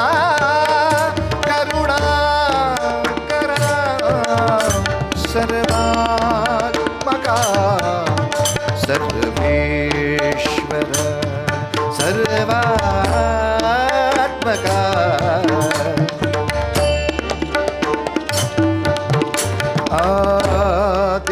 तिमिरादित्यया तिमिरात भादित्यया तिमिरात ऋग्वेदया हृदयात ऋग्वेदया हृदयात सृजनत्वद्या द्या आर्यता सृजनत्वद्या द्या आर्यता अनुतारिता तुरिता हरा अनुतारिता तुरिता हरा सर्वात्मका सर्वेश्वर सर्वात्मका सर्वात्मका सर्वात्मका सर्वेश्वर नमः पार्वतीपते हर हर महादेव सुजनत्व द्या द्या आर्यता हे सगळे जन आहेत माणसं आहेत ती चांगली माणसं करा सुजन सुजनत्व द्या मेन आहे जेंटलमॅन पाहिजे अलीकडच्या पद्धतीप्रमाणे लेडीज अँड जेंटलमॅन का म्हणले लेडीजला का नाही जेंटल लेडी म्हटलं तर स्वामीजी म्हणायचे लेडी जेंटलच असतात तुला म्हणायला लागतंय म्हणले मेल्या त्या जेंटलच असतात तुला म्हणायला लागते सारखं पेटी बिघडत नाही ह्याला सारखं ठोकायला लागतं हातोडी दुष्टपणा हातोडीशिवाय ऐकत नाही सुजनत्व द्या द्या आर्यता आणि काय मौज केली महाराज धर्मराजांनी त्याची बुद्धिमत्ता पहा कौरव जेव्हा येऊन ते पेटवणार होते त्याच्या आधी आपल्याच हाताने ते पेटवून टाकलं आणि ते भुयारातनं निसटले आणि अपघात म्हणून वरती कळवून टाकला शक्यता होती त्यांची माणसं येऊन पेटवायला जर बसली तर ते काही एकटे येणार नाहीत पेटवायला ते काहीतरी त्या तुकडी असेल आणि ती तुकडी समजा नदीच्या किनाऱ्यावर काही राहिले तर त्यांना अंदाजच नाही इतक्या लवकर होईल या काळातच बेमालूमपणे ते निघून गेले तिथून तिथे निवासाला आलेली 5 माणसं आणि 1 महिला अशी जळलेली प्रेत सापडली पुढे धृतराष्ट्राने श्राद्ध घातलं पांडवांचं दुखवटा केला पण त्याला पक्की खात्री होती हे नाही जळालेले म्हणून त्यांनी वारणावतापासून संपूर्ण भारतवर्षात आपल्या सैन्याचे वेगवेगळे तुकडे सारखे फिरत ठेवले होते कुठं जर सापडले यांना शोधा आणि 12 वर्षात आपण कुठे आहोत कसे आहोत हे धृतराष्ट्राला कळू न देता प्रवास करणं हा धर्मराजाचा भोळेपणा धृतराष्ट्रासारख्याची नजर चुकून तो 12 वर्ष फिरत होता पर अनेक चांगले पराक्रम करून पण नाही तर नाही कोणाला समजू शकलं अर्थात धर्मराजाचं याच्या पुढचं एखादं मोठेपण सांगायचं असेल ते असं सांगता येईल जे आपण 2 दिवस ऐकतच आहोत त्याचा अधिकार राज्यावर असताना सुद्धा त्यांनी विभागणी मान्य केली हा एक मनाचा मोठेपणा पण याच्या पुढची एक फार छान घटना सांगण्यासारखी आहे जेव्हा धर्मराजानं राजसूय यज्ञ केला या राजसूय यज्ञामध्ये नारद स्वतः आले होते त्याचं राज्य बघायला राज्यावर बसल्या बसल्या नाही राजसूय यज्ञ झाला तो राज्यावर आला नंतर मग दिग्विजय करायचा ठरला मग त्या 4ही भावांनी सगळीकडे दिग्विजय केले त्याचे रिपोर्टिंग याला 5-6 वर्ष कारण कन्याकुमारीपर्यंत तुम्हाला रथातनं जायचं आहे एक एक राज्याला भेटायचं आहे त्यांच्याशी शक्य झालं तर मैत्री करायची आहे नाही ऐकलं तर युद्ध करायचं आहे एवढे सगळे उपद्व्याप करून हे 4ही भाऊ इथं येतील तेव्हा तारीख मुहूर्त ठरेल त्यानंतर मग VIP VVIP हे सगळ्यांचं ठरेल मग त्यांचे निवासस्थानं ठरतील मग परत आमंत्रण पत्रिका जातील मग यज्ञ. मोठा विषय होता तो राजसूय यज्ञाचा. या 10 वर्षात धर्माचं राज्य किती छान झालं हे बघायला नारद मुनी आले. आणि महाभारतामध्ये आता व्यास आणि नारद यांची काय ओळख नाही काय, कशाला एकमेकांबद्दल काहीतरी बोलतील. पण नारदांनी कौतुक केलंय, वा धर्मराजा वा, प्रसन्न आहे, तू राजसूय करायला योग्य आहेस. का? तुझ्या अखत्यारीमध्ये असलेल्या राज्यात, साम्राज्यात या 10 वर्षात एकही चोरी नाही. आता प्रशासन बघण्यासारखं आहे की युधिष्ठिर ही काय क्वालिटी आहे राज्य करण्याची. तो आपला भोळा भाबडा येडा म्हणून आपण दुर्लक्ष करून बसलो. रिझल्ट्स बघायचे काय येतात. इतकं सोपं असेल का हो चोर नसल्याची अवस्था देशाला असणं. काय नेटवर्क लावलं असेल. एका बाजूला पोलीस नेटवर्क आणि दुसऱ्या बाजूला शैक्षणिक नेटवर्क.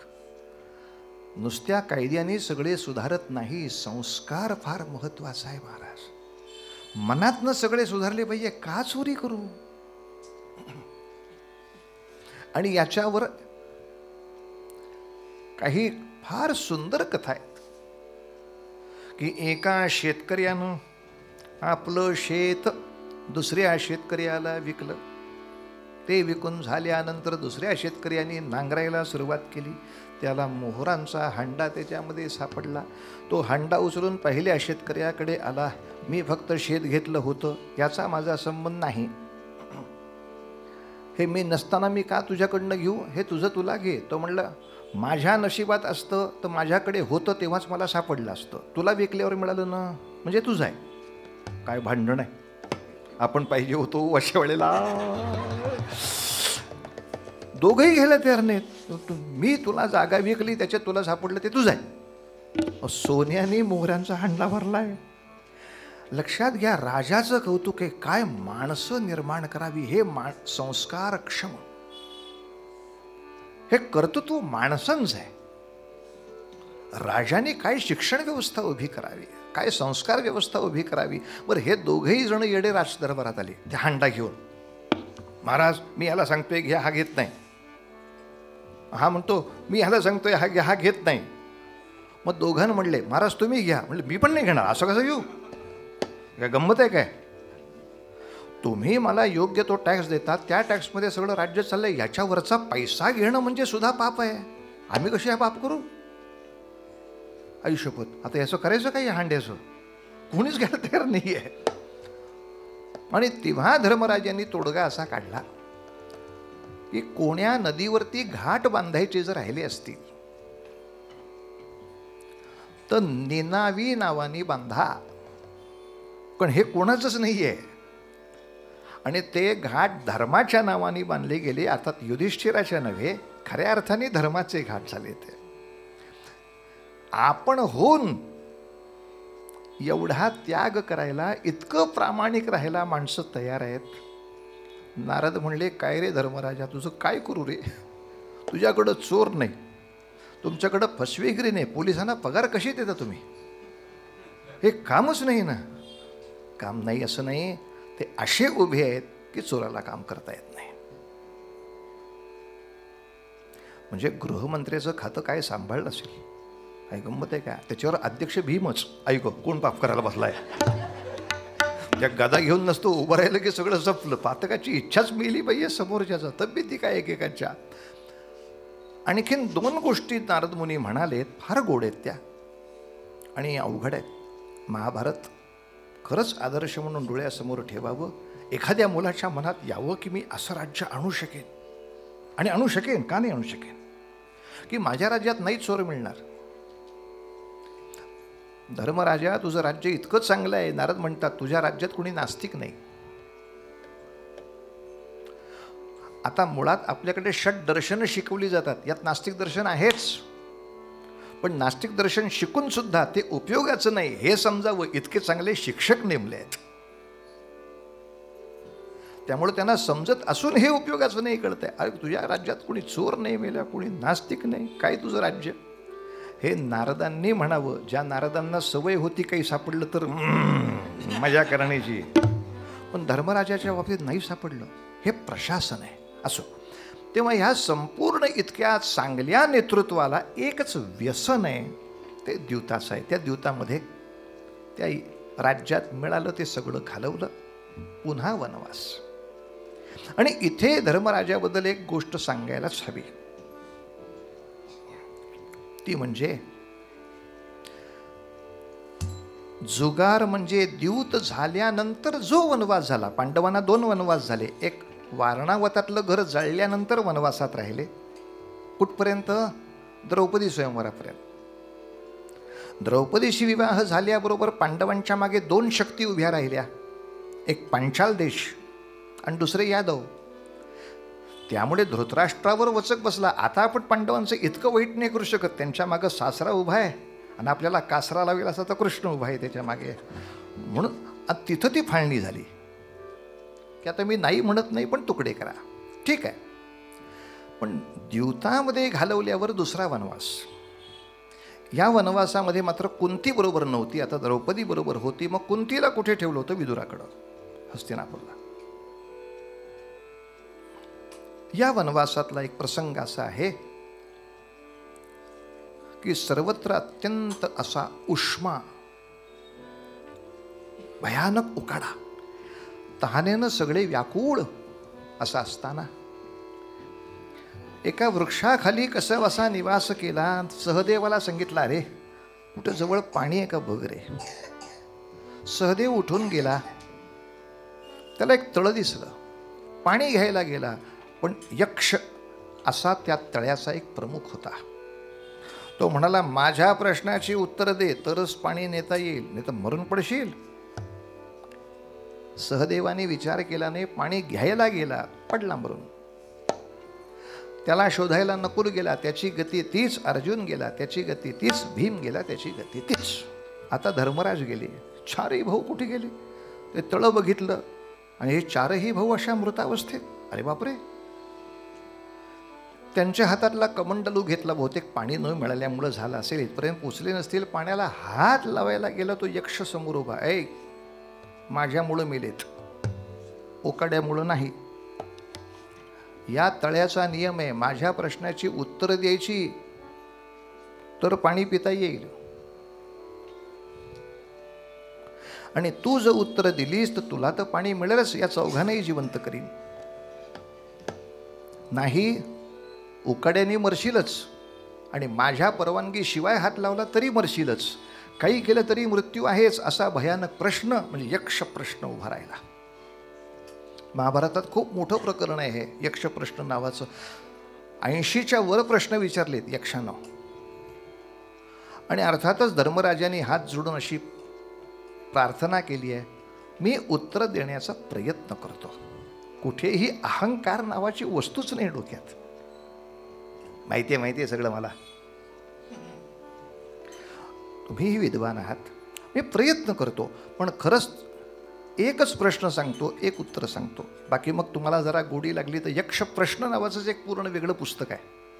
अख्खं महाभारत नाही वाचलं, वरदानंद भारतीने यक्ष प्रश्न नावाचा ग्रंथ लिहिला. यक्षाने दिलेले प्रश्न, याने दिलेलं उत्तर आणि त्याच्या मागची मानसिकता, हे निरूपण आहे अख्खं. अहो 84 पूर्वरंग आहेत. काय कीर्तन कराल. प्रश्न कसा आहे आणि उत्तर कसं आहे पहा. धर्मराजाची बुद्धिमत्ता, ते जे सारखं आपलं बावळट येडं हे डोळ्यासमोर आहे. धर्मराजा म्हणजे बाळा, मूळ महाभारत एकदा उचल तरी व्यायामासाठी. 1,00,000 श्लोकाचं आहे, वाच नंतर पाहिजे तर. मुळातलं काहीच बघायचं नाही. ह्या कादंबरीत काय लिहिले, त्या कादंबरीत काय लिहिले, व्यास काय लिहितात बघ. यक्षाचा प्रश्न आहे, जगातला सगळ्यात मोठा लाभ कोणता? लाभ म्हटल्यानंतर आपल्या डोळ्यासमोर जे चित्र आलं तेच कोणाच्याही डोळ्यासमोर येईल. पहिली तिजोरी, त्याच्यावर लिहिलं असतं ना स्वस्तिक काढून, लाभ, लक्ष्मी, शुभ लाभ.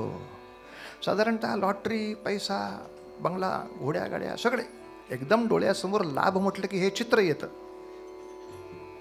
धर्मराजा सांग, जगातला सगळ्यात मोठा लाभ कोणता? आणि आता धर्माने जे उत्तर दिलं त्याचं घरी जाऊन चिंतन करा की आपल्यापेक्षा धर्मराज किती शहाणा असला पाहिजे. धर्माने उत्तर दिलं आरोग्य. काय ताकद आहे बुद्धीची. ते ऐकल्यावर खरंच कळतं जगातला सर्वश्रेष्ठ लाभ आरोग्य चांगलं असणं. 10 कोटी रुपये बँकेत आहेत, 10 लाख व्याज मिळत आहे, रोज 50 किलो सुद्धा श्रीखंड खाऊ शकतो. नाही म्हणते ना मग त्याच्या मोहरांचे काय सुपारी कातरायची तुला. आहे त्या धनाचा उपभोग सुद्धा घेण्या इतकी तुझ्यामध्ये शक्ती नसेल तर ते असणं हे पोरांचं नाही तर चोरांचं, दुसरं कोणाचं आहे ते. याच्यापेक्षा 4 पैसे कमी चालले असते. तुझी तब्येत ठणठणीत राहणं यासारखा लाभ नाही. आमचे बाबा सांगायचे नेहमी, आम्ही जर म्हटलं ना बाबा डोकं फार दुखतंय, आहे असं कोणी सांगितलं तुम्हाला. विकटच काढता राहतो मी आमची. मग तुम्हाला डोकं आहे अशी का तुमची कल्पना आहे. काय नसलेली वस्तू दुखते कशी. असं ना बाबा आजारी पडल्यासारखं वाटतंय का असं खरंच. बरं चला चपला घाला. नाही शाळेत जाणार नाही. नाही शाळेत जाऊ नका. आमच्या घराशेजारी वाडिया हॉस्पिटल आहे. एक हॉस्पिटलमध्ये चक्र मारा. मग त्या सगळ्या मजल्यांवरनं फिरल्यानंतर ते प्लॅस्टरमध्ये कोणाचे पाय, एकाचा पाय टांगलेला, एकाचा हात टांगलेला, एक आळवा पडलेला, एक साले. असं वाटायचं आपण खरंच खूप बरे होत. बाबा जातो मी शाळेमध्ये. याच्यात तुलनेमध्ये मी खूपच बरे. तुला कुठे सांगितलं डोकं आहे तुला. लाभ म्हणजे काय. हे कोट्याधीश असतील, डॉक्टर शेवटी इंजेक्शन देऊन निघून जाईन, वेदना तुला सहन करायच्या आहेत. जगातला सर्वश्रेष्ठ लाभ कोणता. धर्मराजाचं उत्तर आहे आरोग्य. सगळी उत्तरं चांगली दिली आणि यक्षाने एक विचित्र प्रश्न केला. धर्मा, मी म्हटलं होतं सगळ्यांना जिवंत करीन, पण मी ह्या 4तला एकच जिवंत करणार आहे. कोणाला करू. ही 12 वर्ष झाली की युद्ध करायचं आहे बरं कौरवांशी आपल्याला. 100% सगळ्यांना माहिती आहे घमासान युद्ध होणार आहे, काही आपल्याला सुखाचं मिळणार नाही. भीम आणि अर्जुन युद्धासाठी किती उपयोगाचे आहे सगळ्यांना माहिती आहे. धर्मा 4पैकी एकच जिवंत करणार आहे. कोणाला करू. धर्माचं उत्तर नकुल किंवा सहदेव. का. न्याय. न्यायाप्रमाणे 2 आया आहेत आमच्या, कुंती आणि माद्री. तर न्यायाने कुंतीचा एक पोर जिवंत असेल तर न्यायाने माद्रीचा एक पोर जिवंत असला पाहिजे. असं नाही करता येणार. म्हणजे दोन्ही कुंतीचीच मुलं आणि माद्रीचा एकही नाही, असं घराच्या न्यायात बसत नाही. काय यक्ष खुश झाला. धर्मा तुझ्यासारखा राज्यकर्ता का रे नाही भारताला, अशी अवस्था आहे. काय न्यायदान अचूक आहे पठ्ठ्याचं. धर्म भीम आणि अर्जुन जर मिळाले नाहीत तर युद्ध महत्त्वाचं आहेच. ते न्याय अधिक महत्त्वाचा. मी राज्यपदावरचा माणूस आहे, मी एक राजा माणूस आहे. अतिशय जबरदस्त असलेला न्याय या धर्मराजाकडे दिसतो. आणि कालचा सस्पेन्स फक्त संपवूया आणि भैरवी घेऊया.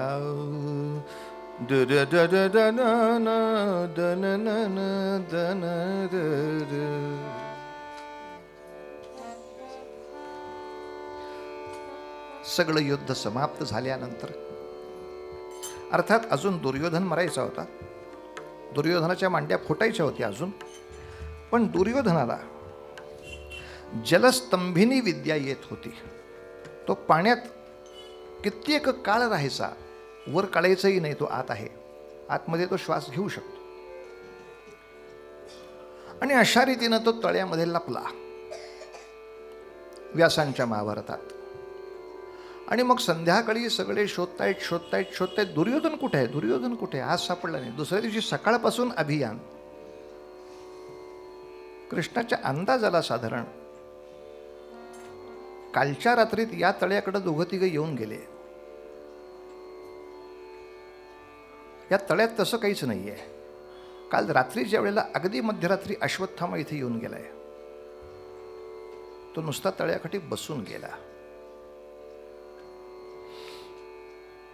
कुछ गडबड है दया. कुछ ना कुछ तो गडबड आहे. या तळ्यापाशी अश्वत्थामा काय येऊन बसतो? शंकात आली पाहिजे. त्याला वनविहारासाठी यावंसं वाटलं असेल. अक्कल तुझी. येऊ नको राज्यसभेत परत. इथं तो आहे. आणि दुर्दैवाने आता दुर्योधनाला बाहेर काढायचा तर अचानक बलरामच येऊन उभे राहिले. बापरे कृष्णा, असं कळलं की जवळजवळ सगळं युद्ध संपलं आहे. संपलंच आहे. हे राहिले. कोण आहे तो? तुमचाच शिष्य आहे दुर्योधन. अरे वा, म्हणजे भीमाची आणि दुर्योधनाची आता झुंज होणार. मीच बघतो. ऐक, हा अंपायरच चुकीचा मिळाला. बलराम, भीमानं त्या तलावाचं पाणी ढसा ढसा ढसा ढवळलं. पाणी ढवळलं की श्वास नाही घेता येत. तो बाहेर आला. दुर्योधना, एवढं निर्भय असल्याची सगळी प्रवचनं व्याख्यानं मगाशी देत होतास, असं का लपून बसलास? कृष्णाने तरी गंमत म्हणून सांगितले, हे बघ, आम्ही तुझ्यावर अशी दया करतो की या 5 पांडवांपैकी तू कोणाच्याकडे बोट दाखवतो तुला तुझ्याशी युद्ध करेल. आता समोरच्या माणसाला ओळखता आलं पाहिजे यासाठी दुर्योधन म्हटलं, हॅट. तो दुष्ट असला तरी दुष्टतेची कीर्ती आहे त्याच्याकडे. जो मुळात गदा युद्धात प्रवीणच नाही अशा माणसाशी युद्ध जिंकून मला काय गंमत आहे? म्हणजे तुम्ही कुस्ती कोणाशी जिंकलात? यांच्याबरोबर. हे कोण? यांना कुस्ती येतच नाही. या जिंकण्यात काय गंमत आहे? गदा युद्धाला भीमच आहे. भीमच पाहिजे. चला करा सुरुवात. आता त्याचा देह वज्राचा झालेला. टणाटण अंगावरती वार गदेचे बसतायत, पण ते लोखंडावर बसून गदा मागं यावी तसं होत आहे. हे किती वेळ चालवायची अशी मॅच आता आपली? आज संपली पाहिजे टेस्ट मॅच 2020. आणि लांबून फक्त धर्मराजाच्या समोरच कृष्णाने भीमाला दिली खूण. भीमा शाबाश.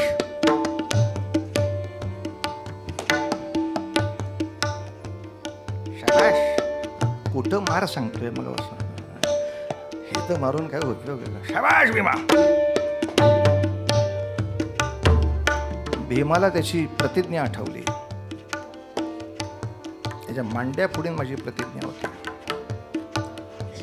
आणि मग गदेनं हूल दिली. हूल म्हणजे फसवणं. असा आविर्भाव करायचा की मी उडी मारून तुझ्या डोक्यात गदा मारणार आहे. आविर्भाव करायचा, उडायचं नाही. त्याला वाटणार मी उडी मारणार आहे.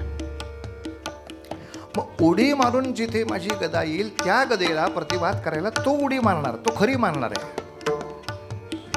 हुपकन अशी नुसती हूल दिली, त्यानं खरी उडी मारली. बरोबर डोळ्याच्या रेषेमध्ये मांड्या आल्या. त्याच दिवशी जो वार गेला, दोन्ही मांड्या मोडून आडवा पडलेला. रेकॉर्ड प्रमाणे भीम खांद्यावरच मारत होता. त्याने उगाच उडी मारल्यामुळे मांड्यामध्ये आलेले आहेत. हे ऑफ रेकॉर्ड विचित्रच झालं सगळं. बलराम उठून बघ, हो हो हो काय हे पद्धत आहे का बघायची? त्याला काय करेल? भीमानं हूल दिली होती दादा. युद्धामध्ये हूल समजणं हाही डावच आहे ना. त्याला डाव नाही समजू शकला, त्याच्यात ते सगळं झाले. भीमानी मांडीवर मारलेलं नाही. त्याच्या होलीमुळं ह्याने चुकीची उडी मारली म्हणून त्याच्या नेमामध्ये मांडी आली.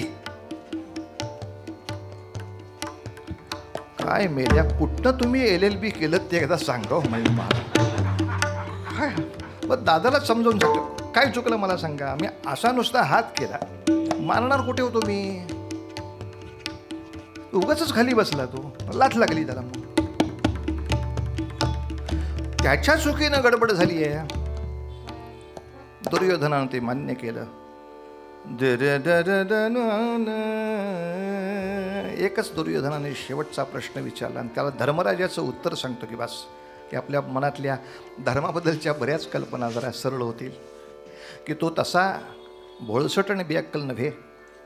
एक जुगाराचं व्यसन सोडता बाकी 99 गुणांनी तो राजपदाला किती योग्य आहे, त्याचा न्याय, त्याची शिक्षा व्यवस्था, त्याचं नेतृत्व, त्याचं युद्ध कौशल्य. दुर्योधनाने शेवटी विचारलं, एवढा धर्माचा टेंभा मिरवता हा अधर्म चालतो का तुला?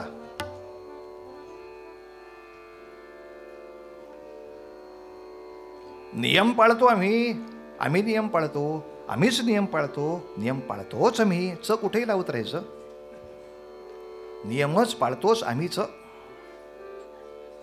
आता हा चालतो का नियम तुला? काय सुंदर उत्तर दिले धर्मराजाने. व्यासाने स्वच्छ लिहिलंय. धर्म दुर्योधनाला म्हणाला, या क्षणापर्यंत मी भीमाला नियमानेच युद्ध करायला सांगत होतो, पण आत्ताचा क्षण असा होता जेव्हा केव्हा तरी माझ्या भावाला मनाप्रमाणे युद्ध करायला मी परवानगी दिली होती.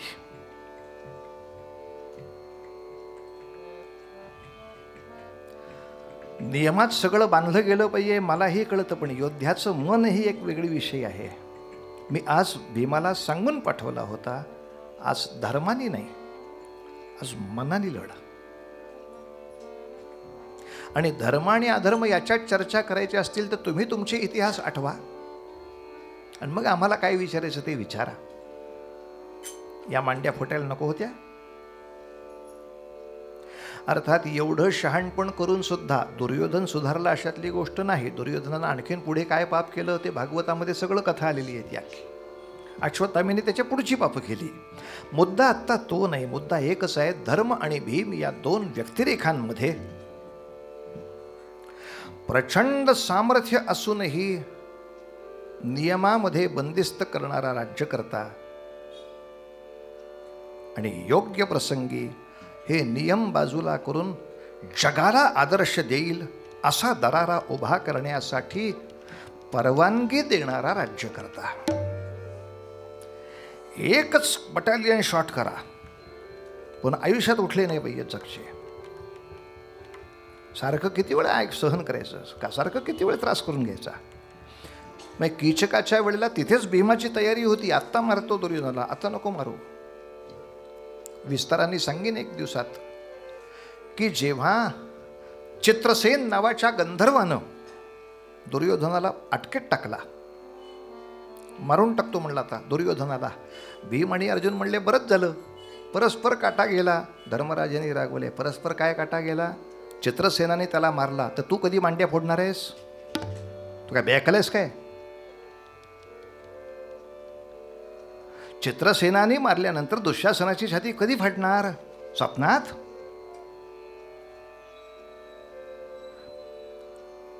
ते 100 आपण 5 असं असतानाच 100 आणि 5चा हिशोब करायचा.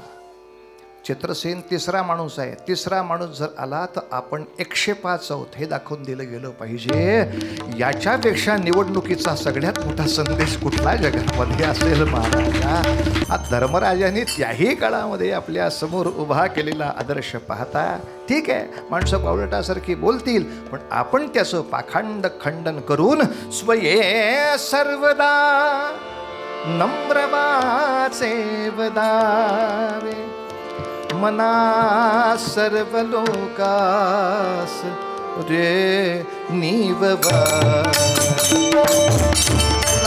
सर्व लोकास